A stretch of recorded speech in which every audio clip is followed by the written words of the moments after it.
नमस्कार दोस्तों, next IAS YouTube channel पर एक बार फिर से आप सभी का स्वागत है। मेरा नाम है सपना कुशवाहा।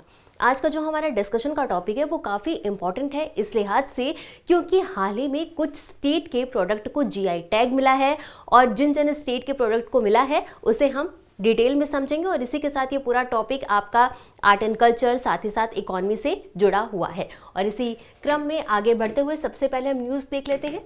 तो जैसा कि हमने आपको बताया कि हाल ही में कुछ स्टेट के प्रोडक्ट को जीआई टैग मिला है। वो कौन कौन से स्टेट हैं? तो वो है बिहार, झारखंड और असम। ये जो 3 स्टेट हैं इनके कुछ प्रोडक्ट को हाल ही में जीआई टैग दिया गया है और अब इनके बारे में हम एक एक करके क्रमवार समझने का प्रयास करेंगे। तो इसी क्रम में हम सबसे पहले बात करेंगे बिहार की। तो बिहार में जिन प्रोडक्ट को जीआई टैग मिला है उसके नाम देख लेते हैं और उसके विशेषताओं को भी देख लेते हैं। तो सबसे पहले आता है 52 बूटी साड़ी और कपड़ा। स्थान की बात करेंगे तो ये नालंदा से संबंधित है और इसकी विशेषता क्या है कि इस कपड़े में 52 पारंपरिक आकृतियों और प्रतीकों को हाथ से बुना जाता है। और यही इसकी विशेषता है कि वहाँ की जो 52 जो है कि पारंपरिक आकृति और प्रतीक नालंदा से जुड़ी हुई हैं उनको ही कपड़े पर हाथ से बुना जाता है। अब अगला आता है पत्थर कट्टी पत्थर शिल्प। सबसे पहले स्थान की बात करेंगे तो ये गया से संबंधित है और ये महत्वपूर्ण इसलिए है क्योंकि ये लगभग 300 वर्ष पुरानी कला है। अब इसमें होता क्या है, तो इसमें काले ग्रेनाइट पत्थर पर नक्काशी की जाती है और इस लिहाज से ये काफ़ी इंपॉर्टेंट होते हैं। और इसकी एक और विशेषता ये है कि इसमें भगवान बुद्ध और अन्य धार्मिक प्रतिमाएं जो है उनके निर्माण के लिए ये प्रसिद्ध है। अगला है पीड़िया चित्रकला। स्थान की बात करेंगे तो ये भोजपुर से संबंधित है और ये महिलाओं के द्वारा बनाई जाती है और ये वहाँ की एक लोक कला है। अब इसमें होता क्या है कि इसमें ग्रामीण जीवन, धार्मिक परंपराओं और पारंपरिक संबंधों को दर्शाया जाता है। महिलाओं के द्वारा जो भी डिजाइन किया जाता है उसमें ग्रामीण जीवन, धार्मिक परंपरा और पारिवारिक संबंधों को दर्शाया जाता है। ये हमने समझ लिया बिहार के प्रोडक्ट के बारे में। अब आगे बढ़ेंगे और समझेंगे झारखंड के जिन प्रोडक्ट को मिला है जीआई टैग उनके बारे में। तो सबसे पहले हम बात करेंगे भगैया रेशम की। ये जो है वो संथाल जनजाति से संबंधित है और संथाल जनजाति की महिलाओं के द्वारा ये हाथ से काता गया रेशम है। अगला है कुचाई रेशम। ये अक्सर टसर कीड़ों के द्वारा बनाया जाता है। टसर कीड़े जो होते हैं वो आसन और अर्जुन के पेड़ों पर पाले जाते हैं और उनके बाद इससे जो है वो रेशम बनाया जाता है। और इसकी शुरुआत कहाँ से हुई थी? इसकी शुरुआत हुई थी सरायकेला खरसावा से इसकी शुरुआत मानी जाती है।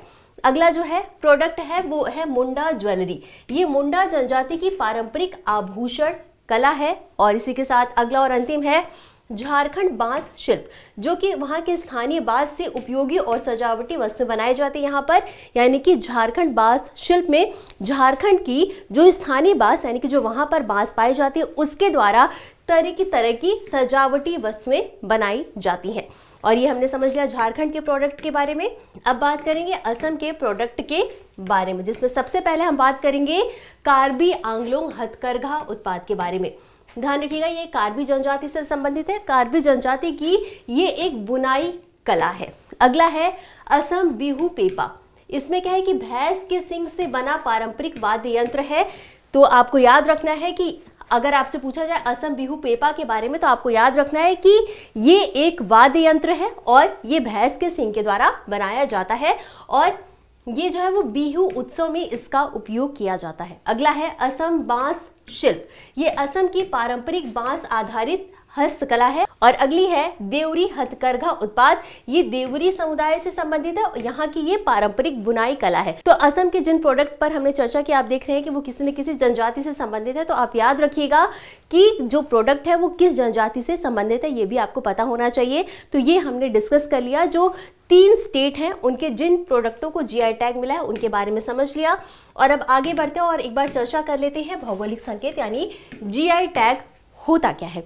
तो जीआई टैग जो है वो आपका बौद्धिक संपदा अधिकार यानी कि आईपीआर का ही एक रूप है। अभी करता क्या है, तो किसी क्षेत्र विशेष की किसी विशेष उत्पाद को ये जीआई टैग प्रदान करता है और उसके द्वारा उस प्रोडक्ट का संरक्षण किया जाता है।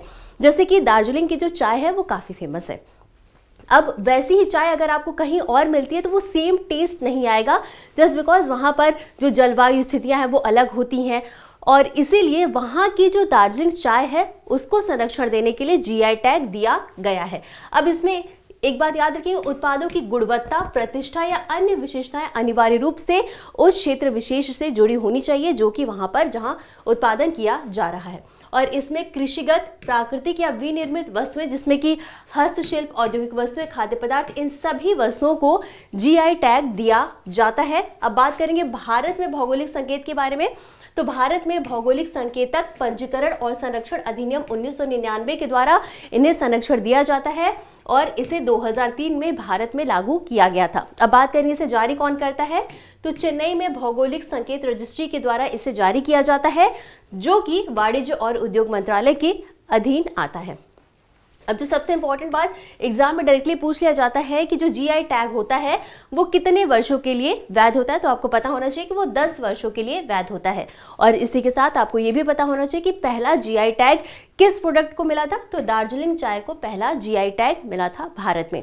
और यही था आज का हमारा पूरा डिस्कशन। इसी क्रम में आगे बढ़ेंगे और देख लेंगे इससे संबंधित एक अभ्यास प्रश्न को। प्रश्न है, निम्नलिखित कथनों पर विचार करें। पहला कथन है, जीआई टैग किसी उत्पाद को उसकी विशिष्ट भौगोलिक उत्पत्ति के आधार पर प्रदान किया जाता है। दूसरा कथन है, भारत में जीआई टैग का पंजीकरण जीआई रजिस्ट्री चेन्नई के द्वारा किया जाता है। और तीसरा कथन है, जीआई टैग की वैधता 20 वर्ष होती है।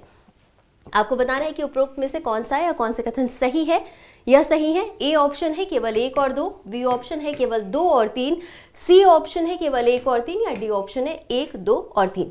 और इस प्रश्न का उत्तर आपको हमेशा की तरह कमेंट बॉक्स में देना है। तो आज के लिए बस इतना ही, मिलते हैं अगले एपिसोड में इसी तरह कुछ अहम और जरूरी खबरों के साथ। तब तक के लिए धन्यवाद।